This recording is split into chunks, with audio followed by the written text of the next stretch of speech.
आणि आता पाहूयात बातमी 36 जिल्ह्यांची। ठाकरे गटाचे नेते चंद्रकांत खैरे आणि अंबादास दानवे उद्धव ठाकरेंची भेट घेणार आहे। चंद्रकांत खैरे आणि अंबादास दानवे दोघंही मुंबईमध्ये असून थोड्याच वेळात ते उद्धव ठाकरे यांची भेट घेतील। तर लोकसभेवरून सुरू असलेल्या दोघांच्या वादावर उद्धव ठाकरे काय समज देतात याकडे आता सगळ्यांचंच लक्ष लागलंय। जागा वाटपावरून ठाकरे गटाचे कार्यकर्ते नाराज असल्याची माहिती समोर येते। कोल्हापूर, हातकणंगले, अमरावती आणि त्यानंतर आता रामटेकची जागाही सोडावी लागणार असल्यानं कार्यकर्ते नाराज झालेत। तर राजू शेट्टींना उद्धव ठाकरेंनी दिलेल्या प्रस्तावावरून शिवसैनिकांचं टेन्शन चांगलंच वाढलंय। पंतप्रधान मोदी आणि आमची लढाई वैचारिक आहे, वैयक्तिक नाही, तर आमची गॅरंटी ही देशाची गॅरंटी आहे असं म्हणत राहुल गांधींनी केंद्र सरकारवर टीकास्त्र डागलंय। शिवाजी पार्कामध्ये शिवसेनेकडून बॅनरबाजी करण्यात आली असून सावरकरजी के सन्मान में शिवसेना मैदान में अशा आशयाचे बॅनर सदा सरवणकर यांच्याकडून लावण्यात आले। ठाकरे गटाला डिवचण्याचा प्रयत्न पुन्हा एकदा शिवसेनेनं केलाय। मात्र कायदा सुव्यवस्था बिघडू नये म्हणून पोलिसांनी बॅनर्स आता काढलेले आहेत। बारामतीमध्ये लोकसभा मतदारसंघामध्ये महायुतीच्या समन्वयक बैठकीचं आयोजन करण्यात आलं। यावेळी चंद्रकांत पाटील यांनी अजित पवारांच्या निवासस्थानी जाऊन सुनेत्रा पवारांची भेट घेतली आहे। तर बारामती लोकसभा मतदारसंघाच्या संभाव्य उमेदवार सुमेत्रा पवार असल्याचं सगळ्यांनाच आता माहिती आहे आणि त्यांची भेट त्यांनी घेतल्याची माहिती समोर येते। राहुल गांधींच्या भारत जोडो न्याययात्रेचा आज समारोप होणार आहे। शिवाजी पार्कावर राहुल गांधींच्या सभेचं आयोजन करण्यात आलं। यावरून आता बावनकुळेंनी उद्धव ठाकरेंवर टीका केली आहे। बाळासाहेबांचा व्हिडिओ शेअर करत ठाकरेंना त्यांनी सवाल उपस्थित केलाय। शिवतीर्थावर गांधींसमोर शरणागत होणार का असा सवाल त्यांनी यावेळी विचारलाय। निवडणुकांच्या तोंडावर ठाकरे गटाला आणखी एक मोठा धक्का बसण्याची शक्यता आहे। आमदार आमशा पाडवी हे शिंदे गटात जाण्याची शक्यता आहे। तर आज कार्यकर्त्यांसह ते मुख्यमंत्र्यांच्या उपस्थितीमध्ये पक्षप्रवेश करतील। मात्र अद्यापही याबाबत अधिकृतरित्या कोणतीही पुष्टी करण्यात आलेली नाही। मुख्यमंत्री एकनाथ शिंदे आणि दोन्ही उपमुख्यमंत्री आज जागा वाटपाच्या चर्चेसाठी दिल्लीला जाण्याची शक्यता आहे। तर निवडणुकांच्या तारखा जाहीर झाल्यानंतर महायुतीच्या जागा वाटपावर शिक्कामोर्तब होण्याची शक्यता वर्तवली जाते। नाशिकमध्ये इंडिया आघाडी फुटीच्या उंबरठ्यावर असल्याचं पाहायला मिळतंय। तर दिंडोरीच्या जागेवरून आघाडीमध्ये बिघाडी झाली आहे। दिंडोरीच्या जागेवर माकपनं दावा केलाय। राज्यातील एकच जागा मागितली आणि ती न दिल्यास वेगळा निर्णय घेऊ असा इशारा माकपचे माजी आमदार जे.पी. गावित यांनी दिलाय। माझ्या विरोधामध्ये कुणी तगडा उमेदवार देण्यासाठी मविया प्रयत्नशील आहे। मात्र समोर कुणीही असलं तरी फरक पडत नाही। आमची बाजू स्ट्रॉंग आहे आणि मजबूत आहे, त्यामुळे आम्ही निवडणूक जिंकणारच असा विश्वास रक्षा खडसेंनी व्यक्त केलाय। तर आता रक्षा खडसेंना उमेदवारी जाहीर झाल्यानंतर त्यांच्या मतदारसंघातील भेटीगाठी वाढल्याचं पाहायला मिळतं। रक्षा खडसे मतदारसंघामध्ये पुन्हा सक्रिय झाल्यात। कार्यकर्ते आमदारांच्या भेटीगाठी घेणं रक्षा खडसेंनी सुरू केलंय आणि यावेळेस निवडणुकीच्या प्रचारासाठी कामाला लागण्याचे आदेश सुद्धा त्यांना कार्यकर्त्यांनी दिले। रक्षा खडसेंना रावेरसाठी उमेदवारी जाहीर झाल्यामुळे इच्छुक असलेले उमेदवार अमोल जावळे हे नाराज असल्याची चर्चा होत्या। त्यांना उमेदवारी न मिळाल्यानं त्यांच्या समर्थकांचे राजीनामे नाट्य पाहायला मिळालं। मात्र या घडामोडीनंतर गिरीश महाजन यांनी जावळ्यांची समजूत काढली। फडणवीस आणि महाजनांच्या भेटीदरम्यान काढलेले काही फोटो सुद्धा समोर आले। जरांगे पाटील आणि भाजप नेते अशोक चव्हाणांची मध्यरात्री अंतरवाली सराटीमध्ये भेट झाली आहे। मराठा आरक्षणाबाबत दोघांमध्ये 1.5 तास चर्चा झाली। यावेळेस आंदोलकांवर दबाव आणून विनाकारण गुन्हे दाखल होत असल्याची कैफियत मनोज जरांगेंनी अशोक चव्हाणांसमोर मांडली आहे। शिवसेनेच्या आमदारांना गद्दार म्हणून टीका करणाऱ्या उद्धव ठाकरेंचा खासदार प्रतापराव जाधव यांनी समाचार घेतलाय। तर खरे गद्दार उद्धव ठाकरेच आहेत। मुख्यमंत्रीपदासाठी उद्धव ठाकरे यांनी बाळासाहेब ठाकरे यांच्या विचारांशी गद्दारी केली अशी घणाघाती टीका प्रतापराव जाधव यांनी केली आहे। उल्हासनगरमध्ये ऐन निवडणुकांमध्ये ठाकरे गटाला मोठा धक्का बसला। ठाकरे गटाचे अत्यंत विश्वासू आणि कल्याणचे जिल्हाप्रमुख असलेल्या चंद्रकांत बोडारे यांनी मुख्यमंत्र्यांच्या उपस्थितीत शिवसेनेमध्ये प्रवेश केलाय। त्यामुळे उल्हासनगरमध्ये ठाकरे गटाची ताकद आणखी कमी झाली आहे। देशामध्ये आचारसंहिता लागू झाल्यानंतर छत्रपती संभाजीनगरमध्ये निवडणुकांच्या पार्श्वभूमीवर प्रशासकीय यंत्रणा सज्ज झाल्यात। तर 72 तासामध्ये होर्डिंग्ज आणि शासकीय वाहनं जप्त करण्याचे आदेश जिल्हाधिकाऱ्यांनी दिले आहेत। त्यानुसार शहरामध्ये होर्डिंग्ज उतरवण्यास सुरुवात झाली आहे। लोकसभेच्या निवडणुकीसाठी जळगाव जिल्हा प्रशासन सज्ज झाले तर जळगाव आणि रावेर या दोन्ही मतदारसंघांमध्ये 13 मे रोजी मतदान होणार आहे। निवडणूक आयोगाच्या सूचनेनुसार जळगाव जिल्हा प्रशासनाची 100% तयारी पूर्ण झाल्याची माहिती जळगावचे जिल्हाधिकारी आयुष प्रसाद यांनी दिली आहे। आचारसंहितेची घोषणा करताच धाराशिवमध्ये आचारसंहितेच्या अंमलबजावणीला आता सुरुवात झाली आहे। यावेळेस प्रशासनानं राजकीय पक्ष आणि इतर जाहिरातींचे बॅनर्स हटवलेत, तसंच सगळ्यांनी आदर्श आचारसंहितेचं पालन करावं असं आवाहन धाराशिवचे जिल्हाधिकारी डॉक्टर सचिन ओंबासे यांनी केलं। धाराशिव लोकसभा मतदारसंघाचं नाव उस्मानाबाद मतदारसंघच राहणार आहे आणि निवडणूक आयोगानं जिल्हा प्रशासनाला नाव न बदलण्याच्या सूचना दिल्या आहेत। त्यामुळे आता धाराशिव मतदारसंघाचं नाव हे 40 उस्मानाबाद असंच राहणार असून अशी माहिती जिल्हाधिकारी सचिन ओंबासे यांनी दिली आहे। मनमाडमधील गोरगरिबांना मोफत आणि वेळेवर उपचार मिळावा यासाठी आता जिल्हा परिषदेच्या प्राथमिक आरोग्य सेवा अंतर्गत उभारण्यात आलेली इमारत गेल्या 2 वर्षांपासून धुळखात पडली आणि लाखोंचा खर्च करून देखील रुग्णांना उपचारासाठी अन्य ठिकाणी पायपीट करावी लागत असल्यानं नागरिकांकडून संताप व्यक्त होतोय। महाराष्ट्र शासनानं राज्यामधील प्राथमिक माध्यमिक शिक्षकांना ड्रेस कोड लागू करण्याचा निर्णय घेतलाय, तर या निर्णयाविरोधात सिंधुदुर्ग जिल्ह्यामधील शिक्षक संघटना आक्रमक झाल्यात। ड्रेस कोडचा निर्णय घेताना शासनानं आपल्याला विश्वासात घेतलं नसल्याचं शिक्षक संघटनेनं म्हटलं असून त्यांनी जीआरची होळी देखील केली आहे। पुणे जिल्ह्यामधल्या 71 मंदिरांमध्ये वस्त्रसंहिता लागू करण्यात आली आहे। याद्वारे भाविकांची जनजागृती करण्यात येणार असून तोकडे आणि अशोभनीय कपडे घालून मंदिरामध्ये प्रवेश टाळावा यासाठी आता जनजागृतीद्वारे निर्णयाची अंमलबजावणी करण्याचा प्रयत्न मंदिर प्रशासनाकडून केला जाणार आहे। शक्तीपीठ महामार्गाला आता शेतकऱ्यांकडून आणि गावकऱ्यांकडून तीव्र विरोध होताना दिसतोय। महामार्ग रोखण्यासाठी गावागावांमध्ये जनजागृती बैठकांचं मेळाव्यांचं आयोजन करण्यात येत आहे आणि या बैठकींच्या सत्राला सकारात्मक प्रतिसाद मिळत असल्याचं शेतकऱ्यांचं म्हणणं आहे। छत्रपती संभाजीनगरमध्ये पाणीपुरवठा योजनेमध्ये अडथळा निर्माण केला जातोय, त्यामुळे शहरातील पाणीपुरवठा योजनेचं काम हे सुरळीत होत नाहीये। ही बाब लक्षात घेता आता अडथळे निर्माण करणाऱ्यांवर गुन्हे दाखल करा असे आदेश खंडपीठानं दिलेत। तसंच काम सुरळीत व्हावं यासाठी योग्य ते संरक्षण पुरवण्याचे आदेश सुद्धा खंडपीठानं दिलेत।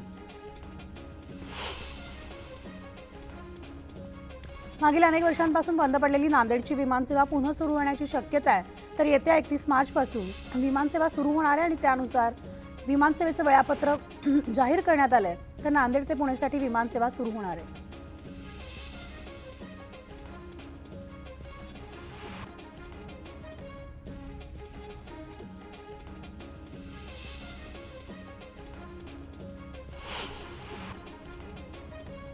मुंबई महापालिका दरवर्षी आता नालेसफाईवर कोट्यावधी रुपये खर्च करीत असली तरी नाल्याच्या पाण्यावर तरंगणारा कचरा हा दरवर्षी पावसाळ्यात मुंबईला जलमय करून टाकतो। यावर उपाय म्हणून यंदा नालेसफाई करताना तरंगणारा कचरा काढण्यावर विशेष भर देण्याचं महापालिकेनं ठरवलंय आणि त्यासाठी आता पालिका 16 ट्रॅशबूम मशीन भाड्यानं घेणार आहे आणि पावसाळ्याआधी मुंबईमध्ये नालेसफाईच्या कामाला वेग पकडला, तर या कामावर यंदा तब्बल 280 कोटी रुपये खर्च केले जाणार आहेत। मुंबई शहराला पाणीपुरवठा करणारे मुंबई, ठाणे आणि नाशिक जिल्ह्यातील 7ही तलाव आटलेत, तर या तलावांमध्ये सध्या अवघा 36.74% म्हणजेच 5,31,000 दशलक्ष लिटर पाणीसाठा उरला आणि तो 2023च्या तुलनेत सुमारे 1 लाख दशलक्ष लिटरनं कमी आहे।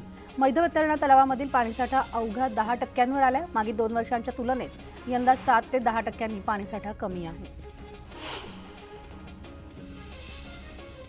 गोंदियामधील जनावरांना वर्षभर चाऱ्याची कमतरता भासू नये म्हणून जिल्ह्यामध्ये पहिला सखा सायलेज प्रकल्प सुरू करण्यात आला। त्यामुळे आता जनावरांना वर्षभर हिरवागार चारा मिळणार आहे। या प्रकल्पासाठी जवळपास 1.5 कोटींचा खर्च सुद्धा करण्यात आला।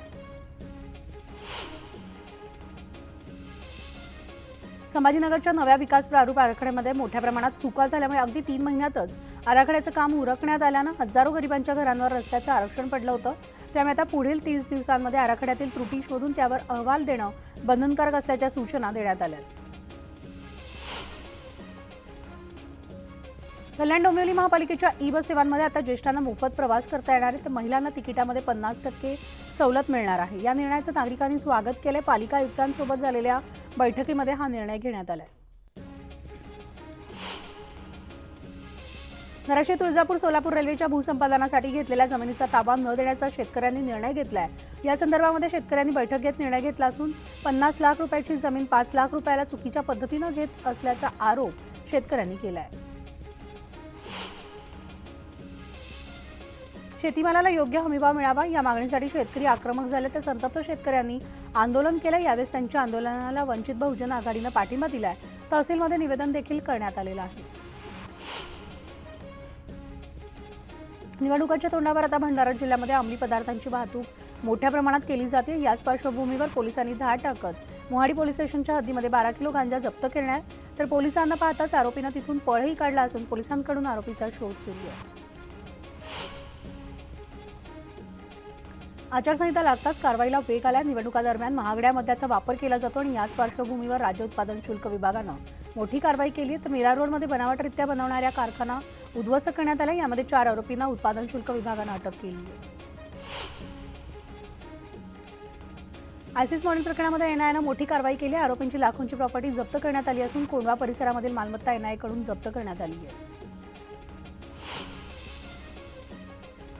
पुणे ड्रग्ज प्रकरणामध्ये 14 आरोपींवर मोक्का कायद्याअंतर्गत दोषारोपपत्र दाखल करण्यात आले। तर 3150 पानांचं दोषारोपपत्र दाखल करण्यात आलं असून पोलिसांनी आतापर्यंत 100 जणांची साक्ष नोंदवली आहे। जळगावमध्ये साखरपुड्याला जाण्यासाठी निघालेली गाडी निर्माणकडील रस्त्यावर जाण्यासाठी खाली उतरत असताना पलटी झाली आणि या गाडीमधील 9 प्रवासी जखमी झालेत आणि त्यांच्यावर आता उपचार सुरू आहेत। सुदैवानं कोणतीही जीवितहानी झालेली नाहीये।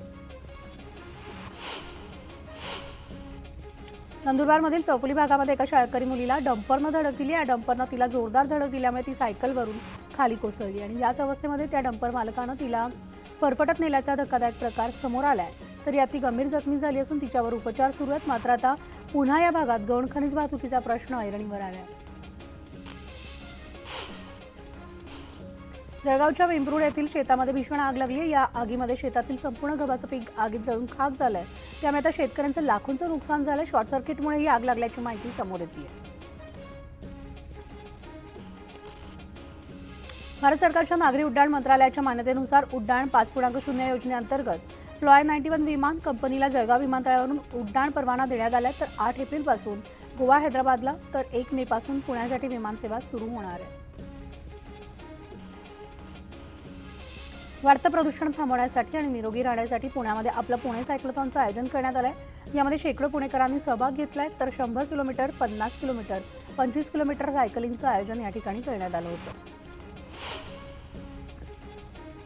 संभाजीनगरमध्ये शिक्षणापासून वंचित राहणाऱ्या गावांमध्ये आणि तांड्यावरील विद्यार्थ्यांना रामेश्वर आठवडे या शिक्षकांना मोफत शिक्षण देण्यास सुरुवात केली आहे। मिळेल तिथं विद्यार्थ्यांना ते ज्ञान संपादित करत असतात। त्यामुळे आता त्यांच्या या कामाचं सगळीकडेच कौतुक होतं। संत गजानन महाराज यांच्या शेगाव नगरीमध्ये निपाणा या गावातून हजारो वारकऱ्यांना घेऊन पालखी दाखल झाली आहे। तर खांद्यावर गजानन महाराज यांची पालखी घेऊन गजानन भक्तगण गण गण गणात बोते या गजरामध्ये ही पालखी मार्गक्रमण करून शेगावात दाखल झाली आहे।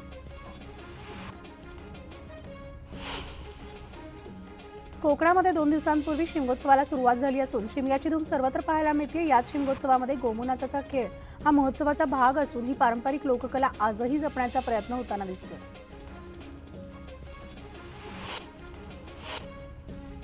दिल्लीचे मुख्यमंत्री अरविंद केजरीवाल यांना पुन्हा ईडीनं समन्स बजावलाय। तर तब्बल 9व्यांदा ईडीकडून केजरीवालांना समन्स बजावण्यात आलाय। येत्या गुरुवारी त्यांना चौकशीसाठी हजर राहण्याचे आदेश देण्यात आलेत। मात्र आतापर्यंत एकदाही ते ईडी कार्यालयात हजर राहिलेले नाही। अग्निसुरक्षा विषयक नियमांच्या अंमलबजावणीसाठी त्यांचा डीसीपीआरमध्ये समावेश करणारी अंतिम अधिसूचना 20 मे नंतर काढण्यास मुभा देण्याची राज्य सरकारची मागणी हायकोर्टानं फेटाळली आहे। तर अग्निसुरक्षा विषयक नियमांच्या अंमलबजावणीसाठी निवडणुकांची सबब सांगू नका अशा शब्दात हायकोर्टानं सरकारला फटकारलंय। मुंबई महापालिकेच्या 5 वैद्यकीय महाविद्यालय आणि अन्य उपनगरीय रुग्णालयांमधील सुमारे 30% कर्मचाऱ्यांच्या निवडणुकीच्या कामासाठी नियुक्ती करण्यात आली आहे। त्यामुळे आता मुंबई पालिकेमधील आरोग्य सेवेवर परिणाम होण्याची शक्यता आहे।